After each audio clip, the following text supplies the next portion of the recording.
Captain Ilara Voss stood at the viewport of the UES Genesis, watching stars streak by as her ship patrolled the outer reaches of human space. The Genesis was humanity's newest deep space vessel, sleek, powerful, and equipped with the latest technology Earth had to offer. For 6 months, they had been mapping uncharted systems along the border of what humans called the frontier. "Another quiet shift," remarked Commander Kai Chen, her first officer, as he joined her at the viewport. His dark eyes reflected the passing stars, a calm intelligence behind them. "I've learned to appreciate quiet," Ilara replied. At 42, she had seen enough action during the Mars conflict to last a lifetime. Her salt and pepper hair was pulled back in a tight bun, and the faint scar along her jawline served as a permanent reminder of humanity's capacity for both conflict and resilience. The peaceful moment was interrupted by the voice of Lieutenant Maya Santos, their communications specialist. "Captain, I'm picking up something unusual on long-range scanners. It appears to be a signal of some kind." Ilara turned from the viewport, her interest piqued. "Put it through, Lieutenant." The bridge speakers emitted a series of harmonious tones that rose and fell in patterns unlike anything Ilara had heard before. It wasn't random noise, there was structure, intention behind it. "Is it a known frequency?" she asked, moving to the command chair. "Negative, Captain." Maya's fingers danced across her console. "The signal doesn't match any known human communications protocol. It's alien." The word hung in the air. Despite decades of space exploration, humanity had yet to make contact with another intelligent species. There had been signs. Ruins on distant moons, anomalous readings that suggested artificial structures, but never direct contact.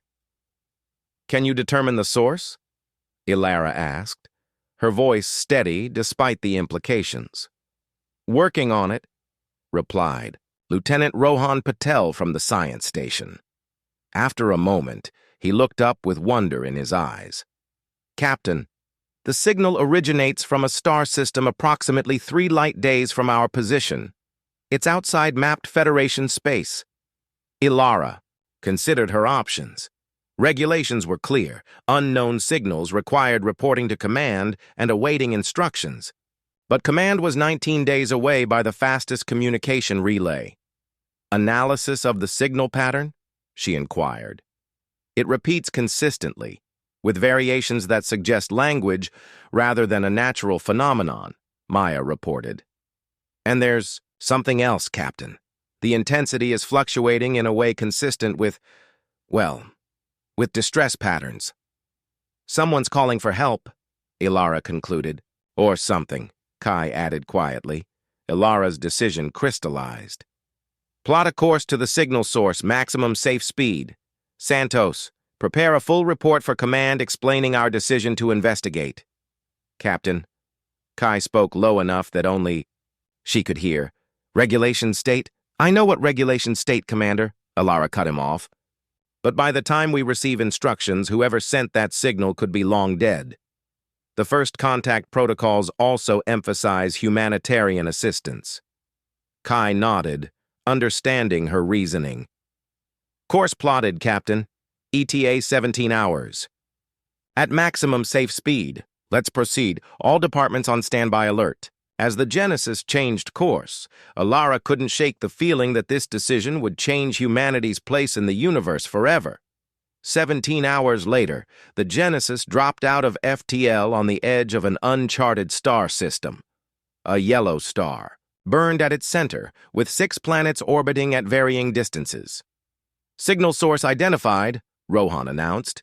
"It's coming from the 4th planet, a gas giant with multiple moons. More specifically, from orbit around the largest moon." "Tactical assessment?" Ilara asked. Lieutenant Commander Jackson Wells, head of security, studied his readings.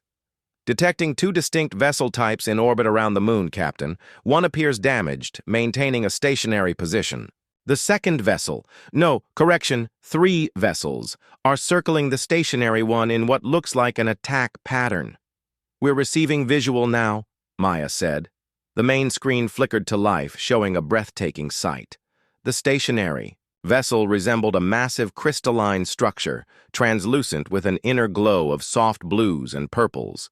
Its elegant design spoke of advanced technology and artistic sensibility. Orbiting it were 3 darker ships, angular and predatory in appearance, their hulls covered in what looked like metallic scales. As they watched, one of the darker vessels fired energy weapons at the crystalline ship. The beautiful vessel's shields flickered weakly under the assault. The crystalline ship is the source of the distress signal, Maya confirmed. It's grown stronger since we entered the system. Tactical options? Ilara asked, her voice calm despite the tension on the bridge. We could attempt communication, Kai suggested. Or maintain distance and observe, Jackson added. We don't know the context of this conflict. Ilara watched as another barrage struck the crystalline ship. Its shields were visibly failing. Open a channel to all vessels in the system, she ordered. Maya worked her console. Channel open, broadcasting on all frequencies. Ilara stood, straightening her uniform. This is Captain Ilara Voss of the United Earth ship Genesis.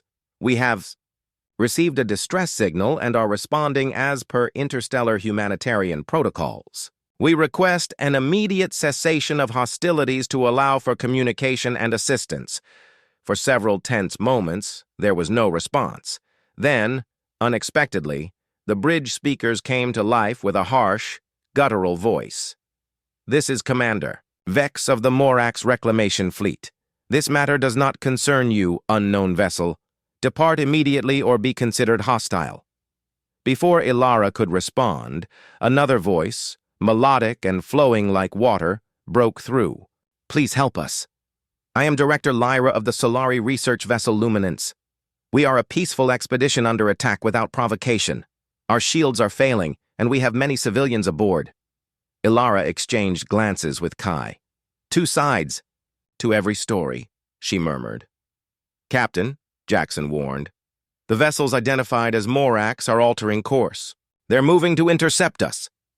Yellow alert, Ilara commanded. Shields up, weapons on standby. The harsh voice of Commander Vex returned. You have been warned, Genesis. The Solari vessel contains technology stolen from our territories. We are merely reclaiming what is ours. That is a falsehood, the melodic voice countered. We are scientific researchers. We have taken nothing. Ilara raised a hand to silence the bridge crew's murmurs. Commander Vex, regardless of your dispute, attacking a civilian research vessel violates multiple principles of interstellar conduct. I propose a diplomatic solution. Allow us to escort the Solari vessel to neutral space where your claims can be properly addressed. A harsh laugh was the only response. Diplomacy is the refuge of the weak. You speak of principles you know nothing about, newcomers. Here is our answer. On the view screen, the 3 Morax vessels abandoned their siege of the Luminance and accelerated. Toward the Genesis, they're charging weapons, Jackson reported. Red alert, Ilara ordered.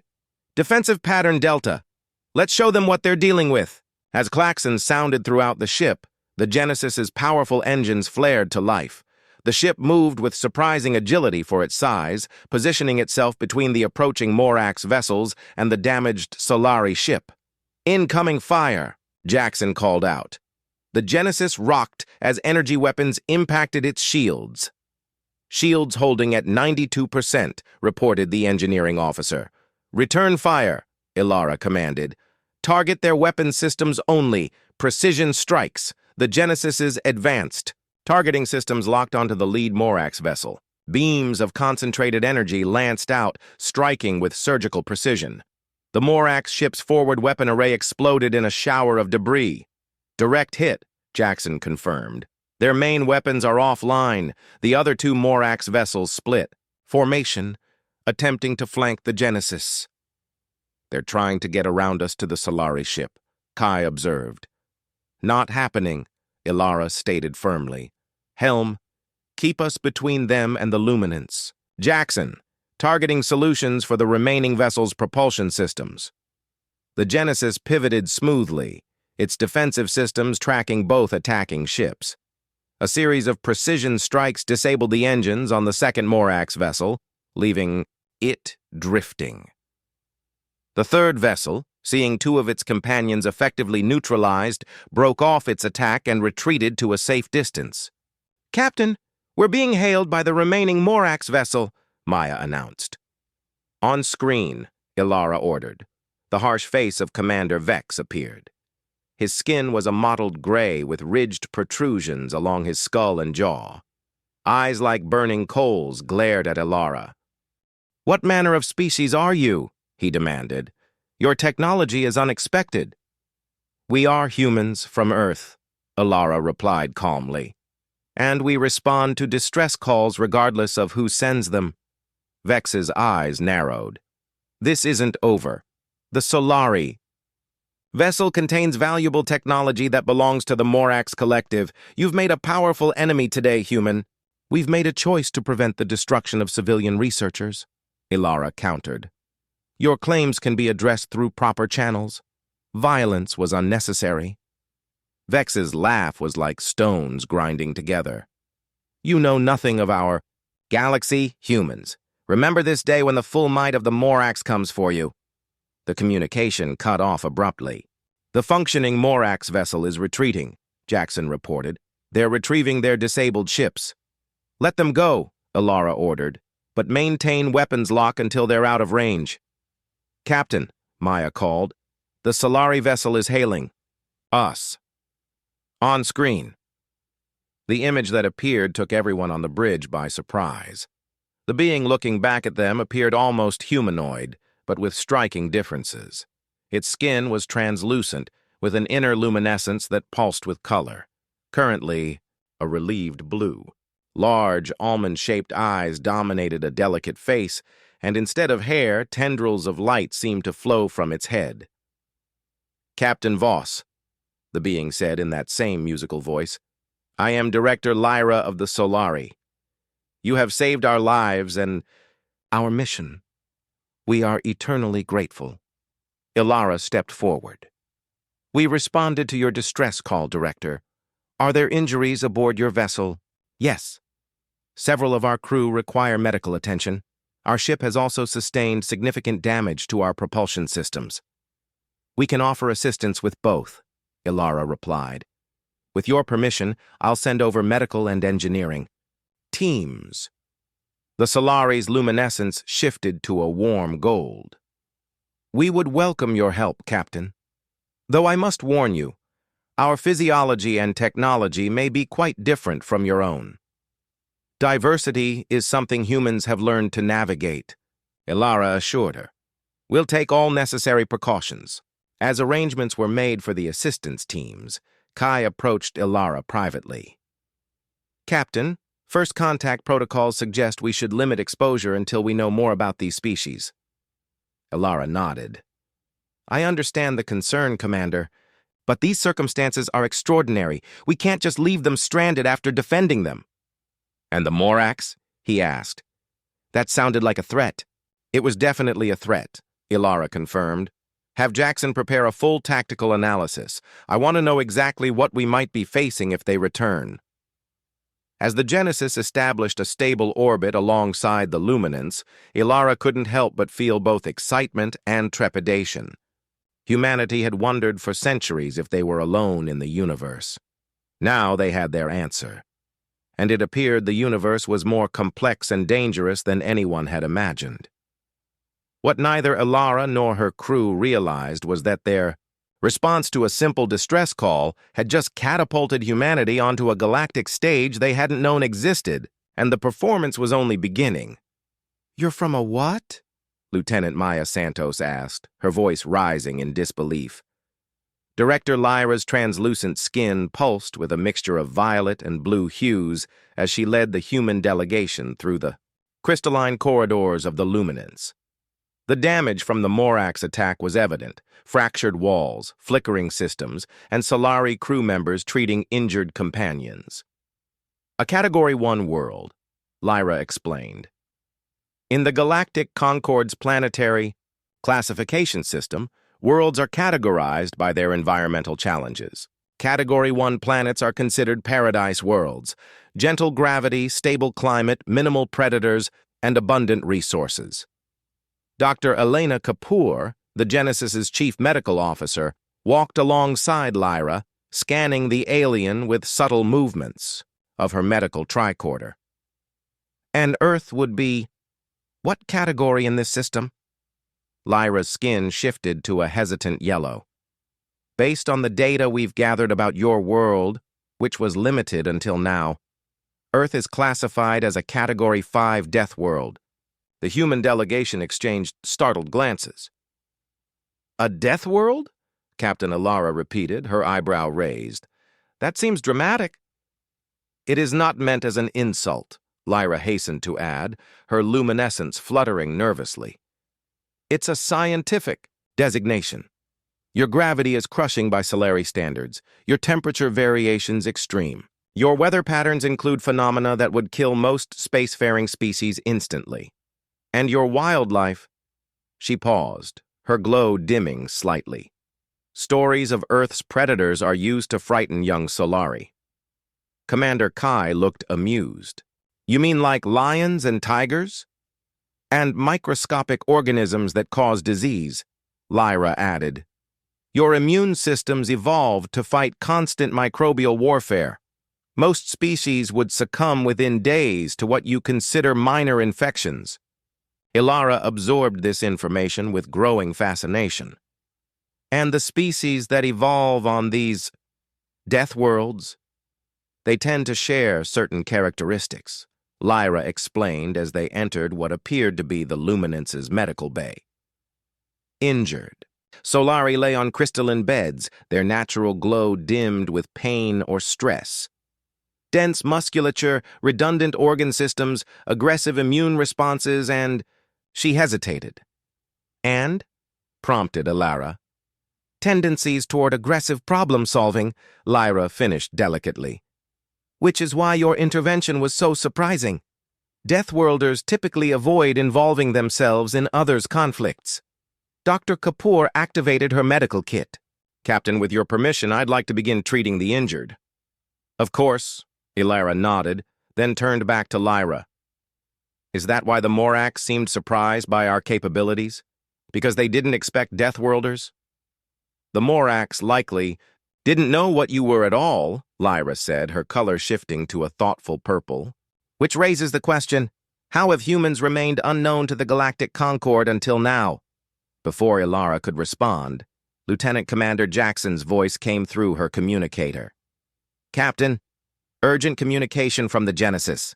Long-range sensors have detected multiple vessels entering the system. Energy signatures match the Morax ships, but larger. Much larger. Ilara's expression hardened. Estimated time of arrival? 3 hours, Captain. Acknowledged. Prepare the Genesis for potential combat. I'll return shortly. She turned to Lyra, whose luminescence had paled to an anxious white. It seems your attackers have called for reinforcements. The Morax never.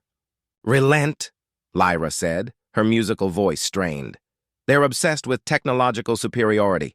Our research here, it involves stellar energy conversion. If weaponized, it could be devastating. Then we need to move quickly, Ilara decided. Can your ship be repaired in time? Not fully, Lyra admitted, but perhaps enough to achieve FTL capability. Commander Chen, coordinate with the Solari. Engineers. Dr. Kapoor, stabilize the injured for potential evacuation. Lieutenant Santos, I want constant updates on those incoming vessels. As her team dispersed to their tasks, Ilara studied the Solari director. There's something you're not telling me. Why were you in this remote system? Why did your distress call use such an unusual frequency? Lyra's glow flickered with what might have been embarrassment. The signal was encrypted, meant only for other Solari vessels. This research mission is sensitive. Not all members of the Galactic Concord approve of our energy conversion studies. You were conducting unauthorized research, Ilara concluded. Not unauthorized, simply discreet, Lyra countered. The Concorde moves slowly. Some innovations cannot wait for centuries of committee approvals. Ilara considered this, then nodded. I understand taking initiative, but it's left you vulnerable. And now you as well, Lyra said softly. Captain, you should know. The Morax. Fleet returning will be formidable. They're a Category 3 species, evolved on a high-gravity mining world. Their ships are heavily armored, and they consider technology to be the ultimate resource worth any cost to acquire. We've faced long odds before, Ilara replied calmly. Lyra's glow intensified with curiosity. You're not afraid? I didn't say that. Ilara smiled slightly. Fear is a useful evolutionary response. Humans have just learned to work with it, not be paralyzed by it. Now let's see about getting your ship mobile. 2 hours later, Ilara stood on the bridge of the Genesis, studying tactical projections with Commander Kai and Lieutenant Commander Jackson. 7 Morax vessels confirmed, Jackson reported, including what appears to be a Dreadnought-class ship twice the size of the Genesis. The luminance repairs? Ilara asked. Progressing, Kai answered. But they'll need at least another hour before FTL capabilities are restored. We don't have an hour, Ilara noted grimly. Options? Jackson highlighted the gas giant on the tactical display. We could use the planet's magnetic field to mask our signatures, buy some time.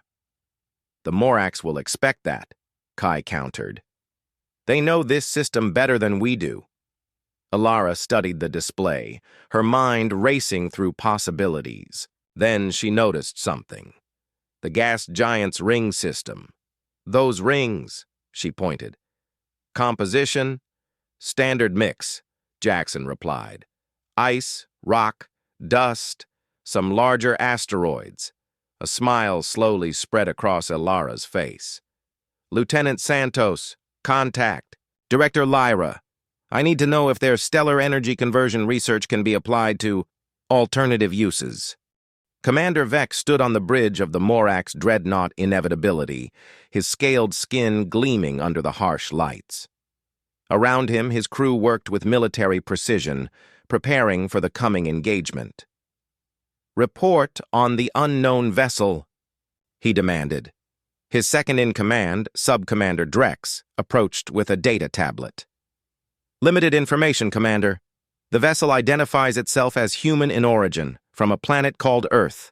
No record of this species in our databases. But preliminary analysis suggests technological capabilities similar to mid-tier Concorde species. And yet they disabled 2 of our raiders with minimal effort, Vex growled. What of their weakness? Their hull appears less durable than ours. Their advantage appears to be in maneuverability and targeting precision.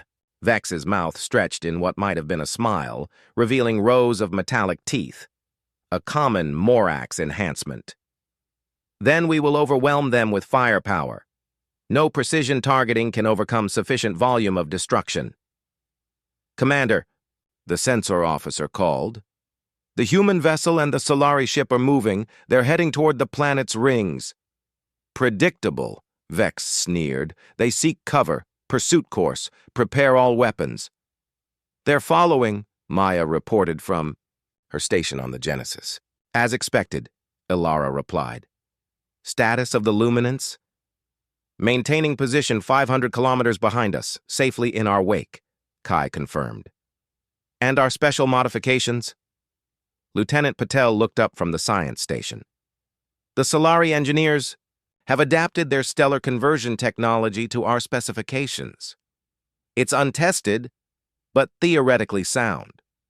It'll have to do, Ilara murmured. She activated the ship-wide communication system. All hands, this is the captain. We are about to engage in a defensive action against superior numbers. Remember your training, trust your shipmates, and know that we are making history today. Not just for Earth, but for a galaxy that's about to learn what humans are capable of. The Genesis accelerated toward the dense ring system of the gas giant. the damaged luminance following in its protective wake. Behind them, the 7 Morax vessels spread into an attack formation. "They're entering weapons range," Jackson warned. "Not yet," Ilara cautioned. "We need them fully committed." The Genesis plunged into the ring system, ice and rock particles bouncing harmlessly off its shields. The ship wove through larger asteroids, using them as cover while maintaining a predictable enough course for the luminance to follow. "The Morax are splitting their formation," Maya reported. 3 vessels circling above the ring plane, 4 following directly behind us. "Perfect," Ilara smiled. "Deploy our surprises." From the Genesis's rear cargo bay, dozens of small devices were launched, scattering throughout the ring debris behind them. Each device contained a modified version of the Solari's stellar energy conversion technology, adapted to a very specific purpose. "Devices deployed," Patel confirmed. "Ready on your command, Captain." Ilara watched as the pursuing Morax ships entered the field of hidden devices. "Now, Lieutenant, activate." Throughout the ring section, the devices simultaneously activated. Each began converting the kinetic energy of the surrounding ring particles into thermal energy. In seconds, thousands of ice chunks flash vaporized, creating an expanding cloud of superheated steam and energized particles. The pursuing Morax ships, their sensors suddenly blinded, plowed directly into this energetic maelstrom.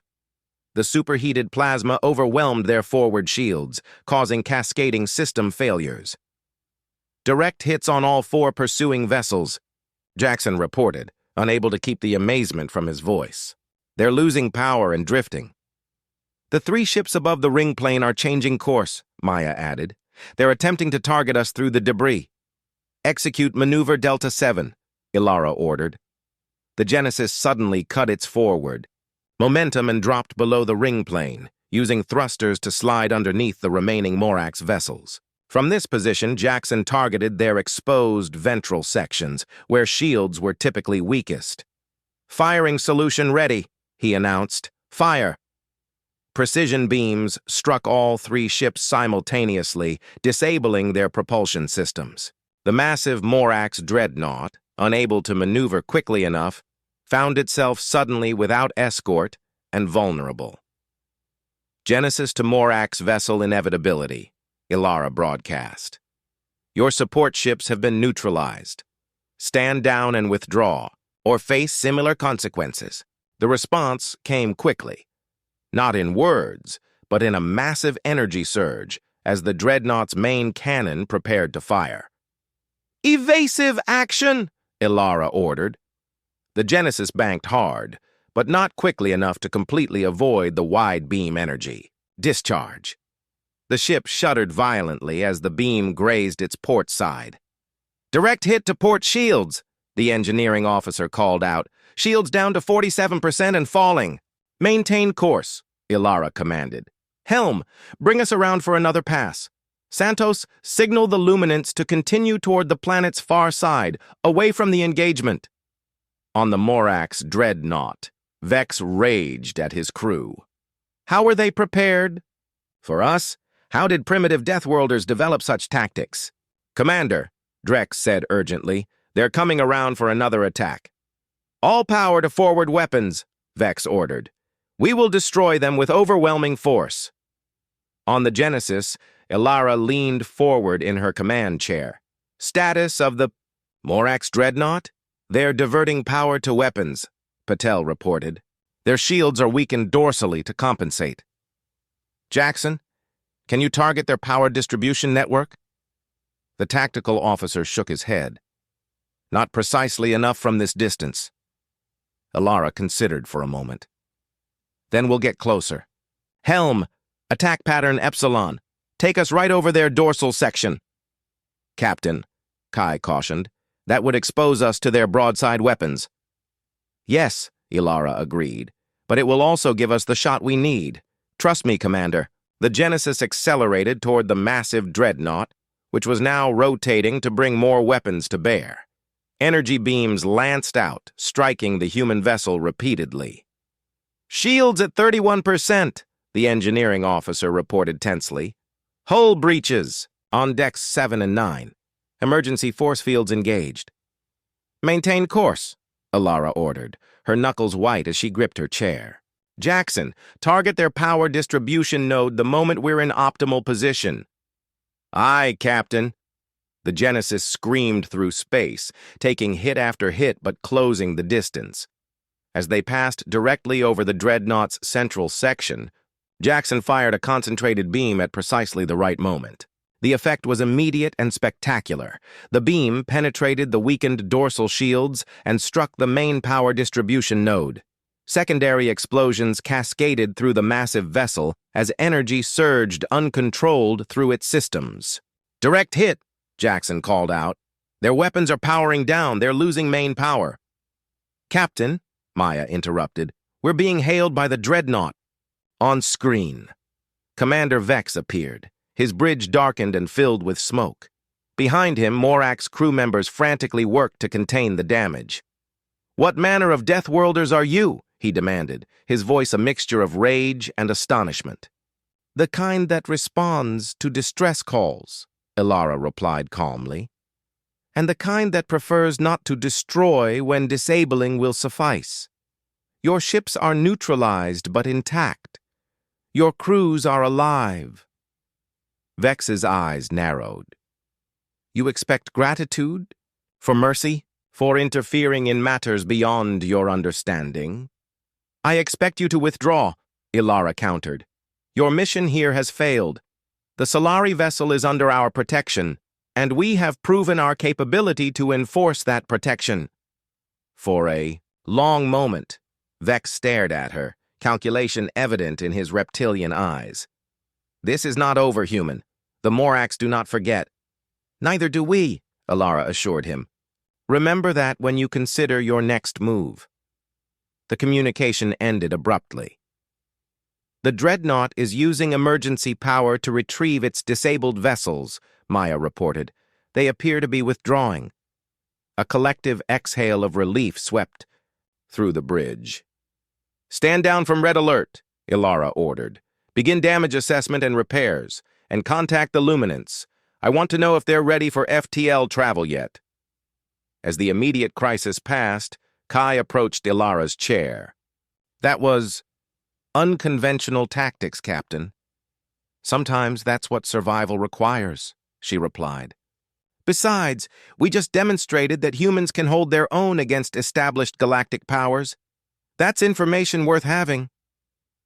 "And worth them having about us," Kai pointed out.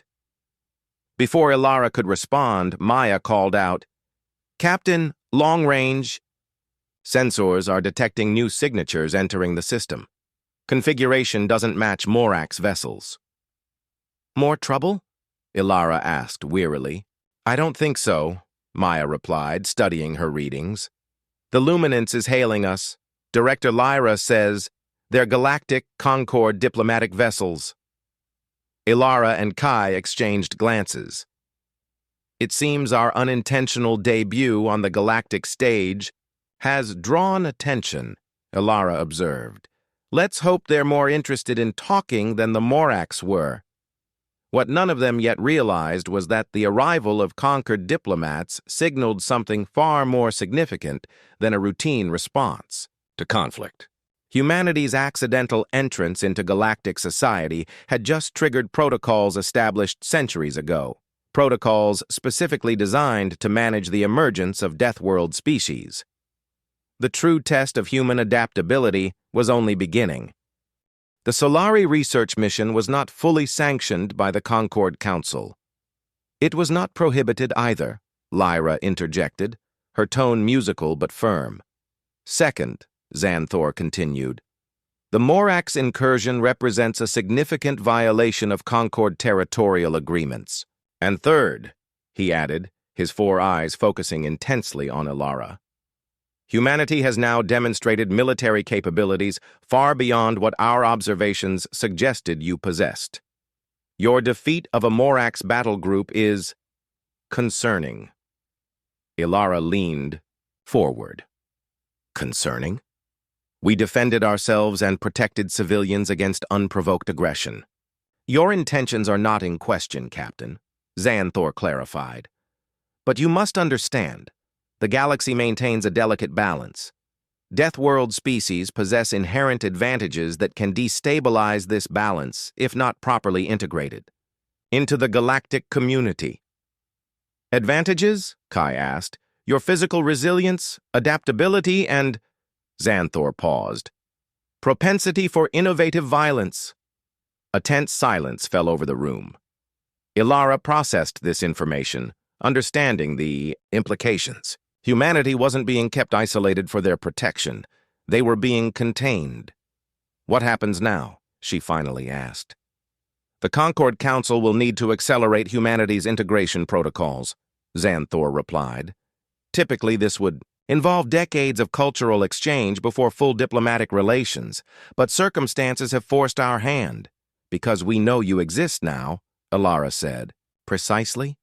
And because the Morax now know of you as well. Xanthor's scales shifted to a deeper hue. They will not forget this defeat, Captain. The Morax hold grudges for generations. We've made enemies we didn't know existed, Kai murmured. But you've also made allies, Lyra interjected, her luminescence brightening. The Solari owe you a debt that cannot be measured. Our council will support humanity's admission to the Concord. Xanthor nodded. This brings us to immediate concerns. The Morax will return, likely with a larger force. They cannot allow this defeat to stand. It would weaken their position among the trading coalitions. How soon? Jackson asked from his position near the door. Days, perhaps less, Xanthor replied. My ship has already sent warning to nearby Concord patrols, but they are dispersed across multiple sectors. Aid may not arrive in time.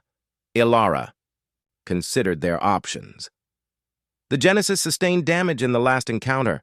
We're handling repairs, but another battle against superior numbers. The Luminance is now capable of FTL travel, Lyra offered. We could attempt to reach Solari space.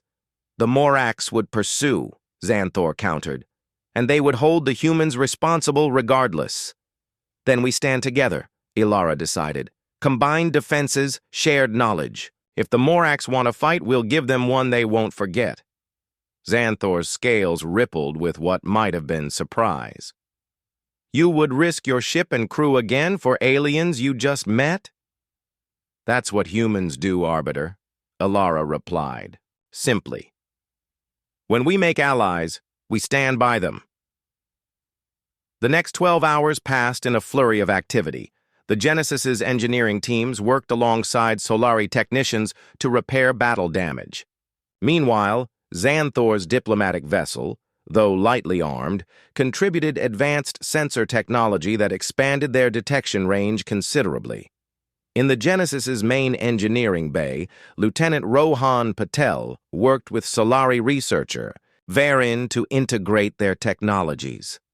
Your power distribution systems are remarkably efficient, Varin noted, his glow a curious yellow-green as he examined the human ship's engineering schematics. But our stellar conversion technology is primitive compared to yours, Rohan replied, studying the crystalline device the Solari had brought aboard. This generates how much power? Approximately 3 times your main reactor output, using targeted stellar radiation, Varin explained. But the real advantage is precision energy modulation. Rohan's eyes lit up with sudden inspiration. If we integrated this with our shield systems, we could create frequency-modulating defensive barriers, Varin finished, his luminescence brightening with excitement. Throughout the ship, similar collaborations were occurring, humans and aliens working together, combining their knowledge and technologies in ways neither would have conceived alone. On the bridge, Ilara studied the tactical projections with Commander Kai, Lieutenant Commander Jackson, and Arbiter Xanthor. Long-range sensors confirm 15. Morax vessels approaching, Xanthor reported grimly, including 3 dreadnoughts. ETA? Ilara asked. 6 hours, Maya responded from her communication station. Any word from Concord patrols? Xanthor's scales darkened. The nearest battle group is 18 hours away at maximum speed. Then, we're on our own, Alara concluded. She studied the display, noting the gas giant and its moons. We need a force multiplier, something to even the odds. Jackson gestured to the system schematic. Captain, remember how effective the ring particles were when combined with Solari technology? If we could apply that on a larger scale? Alara's eyes narrowed thoughtfully. The gas giant's upper atmosphere contains metallic hydrogen. If we could ionize it, the entire planet could become a weapon, Kai finished, understanding dawning. On his face, Alara turned to Xanthor. Arbiter, would such an action violate any conquered environmental protocols? Xanthor seemed taken aback by the question. The protocols mainly concern inhabited worlds or those with evolutionary potential. This gas giant has been surveyed and classified as uninhabitable. Good, Alara nodded. Because I have a plan. Commander Vex stood on the bridge of his new flagship, the Morax Dreadnought Retribution. Around him, the combined might of the Morax defense fleet moved in perfect formation, 15 vessels, including the 3 most powerful warships in their arsenal. Status report, he demanded. We will reach the target system in 53 minutes, his new second-in-command reported. Long-range scans show the human vessel, the Solari research ship, and a small Concord diplomatic craft still in orbit around the 4th planet. They remain to face us, Vex observed, a metallic smile spreading across his features. Their courage is admirable, if foolish. The Concord presence complicates matters, his officer cautioned. Direct action against a diplomatic vessel will be regrettable collateral damage, Vex interrupted, an unfortunate consequence of the humans' reckless actions. The diplomatic vessel attempted to intervene in a legitimate reclamation operation and was caught in the crossfire. And the true purpose of this operation? The officer asked quietly. Vex's eyes gleamed. To ensure that all species in this sector understand the price of defying the Morax Collective. By the end of this day, the humans will be exterminated. The Solari technology will be ours, and we will have sent a clear message to the Concord about interfering in our affairs. Little did Vex know that the message being prepared wasn't quite what he expected. All vessels in position, Maya reported on the Genesis's bridge. Alara nodded, surveying the tactical display.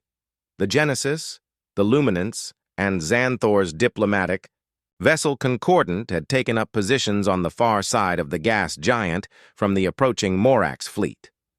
Around the planet's equator, dozens of modified probes had been deployed, each containing a hybrid of human power cells and Solari stellar conversion technology.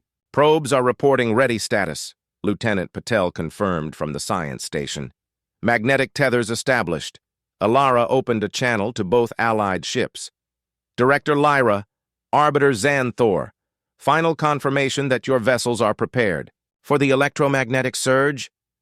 The luminance has reinforced its crystalline structure, Lyra's musical voice replied. We are prepared. The concordant systems are shielded, Xanthor added. Though I must register my formal amazement at the audacity of this plan, Captain. Noted, Arbiter. Alara smiled slightly. Let's hope the Morax share your amazement. The minutes ticked by in tense silence. Then Maya straightened at her station. Morax fleet has entered the system. They're proceeding directly toward our position. As expected, Alara nodded. They're confident in their numbers. Let them come. On the main view screen, the massive Morax armada appeared, their scaled ships gleaming in the light of the system's star. At their center, 3 enormous dreadnoughts moved in perfect formation, their weapons arrays glowing with power. They're hailing us, Maya reported. On screen, Alara ordered, rising from her command chair. Commander Vex's reptilian face appeared, his metallic teeth gleaming in what was clearly meant to be a threatening smile. Captain Voss, he greeted. I've returned as promised, with proper resources to address our unfinished business. Commander Vex, Alara acknowledged calmly. I see you've brought friends. Feeling insecure after our last encounter? Vex's expression hardened. Mockery will not save you, human. You face the combined might of the Morax defense fleet. Surrender. The Solari vessel and its research, and I may allow your crew to live as subjects of the collective. That's generous, Ilara replied dryly, but I have a counteroffer. Withdraw now, and I won't have to demonstrate why provoking humans is universally considered a bad idea. Vex's laugh was harsh. Your singular vessel against 15 of ours? Your bravado is amusing but misplaced. I never said anything about my vessel being your primary concern, Ilara countered. Confusion flickered across Vex's features before he masked it. Enough talk. You have 5 minutes to surrender or we— Open fire! The communication cut off. They're moving into attack formation, Jackson reported. Spreading out to prevent us from escaping around the planet. Perfect, Ilara smiled. They're right where we want them. Status of the magnetic tethers? All functioning at optimal capacity, Patel confirmed. Energy buildup proceeding as calculated. Ilara opened a ship-wide channel. All hands, secure for extreme maneuvers. This is going to get interesting. She turned to the helm officer. On my mark, execute emergency thrusters at full power. Trajectory Delta 7. 5, 4, 3, 2, 1. Mark. Throughout the equatorial region of the gas giant, the modified probes simultaneously activated. Each device began converting stellar radiation into focused electromagnetic energy, channeling it through the magnetic tethers into the metallic hydrogen layer of the planet's atmosphere. The effect was immediate and spectacular. The entire equatorial band of the gas giant began to glow as billions of tons of metallic hydrogen became ionized. Massive lightning storms erupted across the planet's surface as electromagnetic energy built to unprecedented levels. On the bridge of the Retribution, Vex stared in confusion at the readings. What is happening? What are they doing to the planet? Unknown, Commander, his science officer replied, voice rising with concern. But energy readings are off the scale. The planet's electromagnetic field is— He never finished his sentence. With a silent flash, the gas giant released the accumulated energy in a massive discharge, a planet-sized electromagnetic pulse that swept across the system. The Genesis, Luminance, and Concordant, protected behind the planet and shielded by specially modified barriers, weathered the outer edges of the surge. The Morax fleet, positioned on the direct side of the discharge, took the full brunt of the electromagnetic tsunami. Ship after ship went dark as the pulse overloaded their systems. Weapons, propulsion, life support, all failed simultaneously, as circuits melted and power cores shut down to prevent catastrophic overloads. Direct hit on all Morax vessels, Jackson reported with barely contained amazement. They're completely disabled. The pulse was approximately 300% more. Powerful than our calculations predicted, Patel added, his voice awed. The interaction with the planet's magnetic field amplified the effect exponentially. All Morax vessels have lost primary and secondary power, Maya confirmed. They're operating on emergency systems only. Ilara stood in the center of the bridge, her expression calm but resolute. Open a channel to the Retribution. Vex's face appeared on screen, illuminated only by emergency lighting. Behind him, his crew worked frantically to restore systems. What have you done? He demanded, genuine fear evident in his voice for the first time. I turned a planet into a weapon, Ilara stated simply. Something to consider before you threaten humans or our allies again. This is impossible, Vex whispered. No species could engineer planetary ionization on this scale with such limited resources. Humans specialize in the impossible, Commander. We had to, evolving on our death world. Ilara's voice hardened. Now, new terms. You will withdraw all Morax forces from this region. You will formally recognize Solari research rights in this system, and you will acknowledge that Earth and all human territories are off-limits to the Morax Collective. Or what? Vex challenged, though his usual confidence was noticeably absent.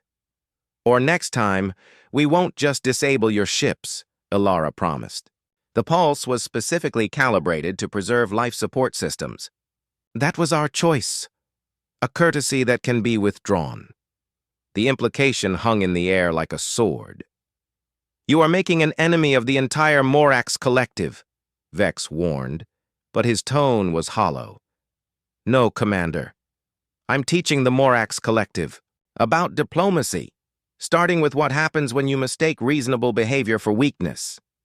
Ilara nodded to Maya, who cut the transmission. For a moment, the bridge was silent. Then Commander Kai spoke quietly beside her. That was quite a statement to the galaxy, Captain. It was necessary, Ilara replied. First impressions matter.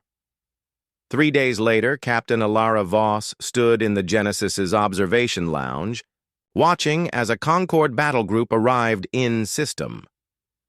The Morax fleet had limped away on minimal power, escorted to the system's edge by Concord vessels that had finally arrived. Behind her, the door slid open as Director Lyra and Arbiter Xanthor entered. Captain? Lyra greeted, her luminescence a warm golden hue. The Solari High Council has sent official communication. They've granted you and your crew the highest honors our people can bestow on non-Solari. You are formally recognized as friends of the light. We're grateful, Ilara nodded, though we were simply doing our duty. Your definition of duty is illuminating, Xanthor observed, his scales shifting through thoughtful hues.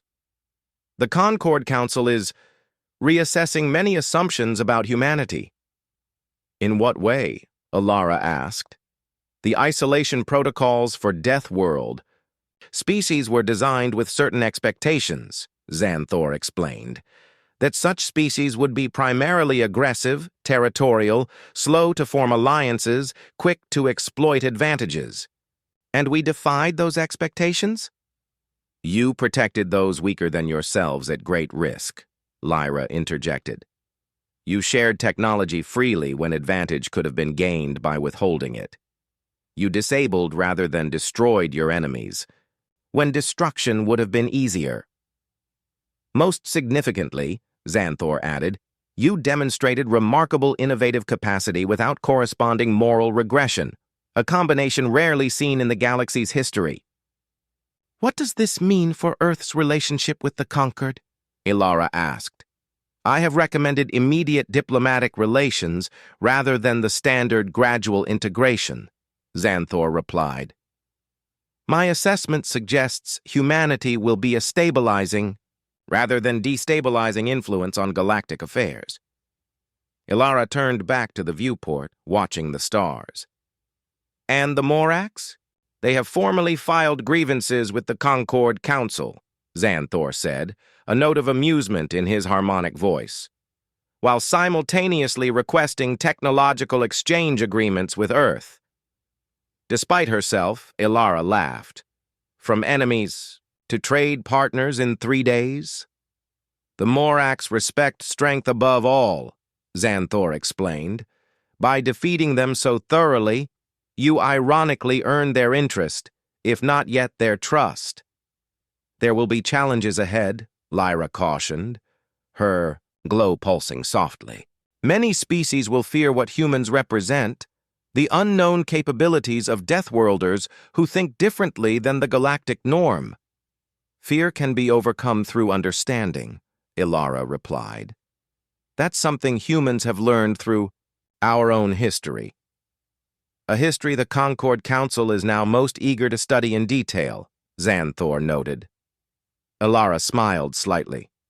They might be surprised by what they find. Humans can be paradoxical, capable of great violence but also great compassion. We've fought devastating wars among ourselves, yet we'll risk everything to save a single life. We debate endlessly about minor issues, yet unite instantly against common threats. A species of contradictions, Lyra observed. That's what evolution, on a death world, gives you, Ilara explained. Adaptability in all things, including our ethics and alliances. The three stood in companionable silence, watching as Concord ships moved through the system, establishing the new order. Finally, Xanthor spoke. The Galactic Concord has existed for 12,000 years, Captain Voss. In that time, many species have joined, each bringing unique perspectives and abilities. Yet I cannot help but feel that humanity's entry may prove to be among the most consequential. For better or worse, Ilara asked. That remains to be written, Xanthor replied.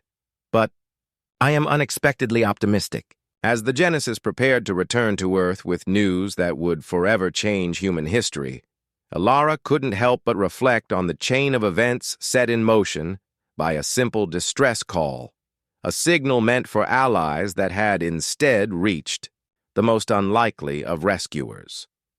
The galaxy had planned to keep humanity isolated until they deemed humans ready. But the universe had other ideas. Now, for better or worse, the descendants of Earth, with all their contradictions, resilience, and unexpected compassion, were about to take their place among the stars, and the stars would never be the same.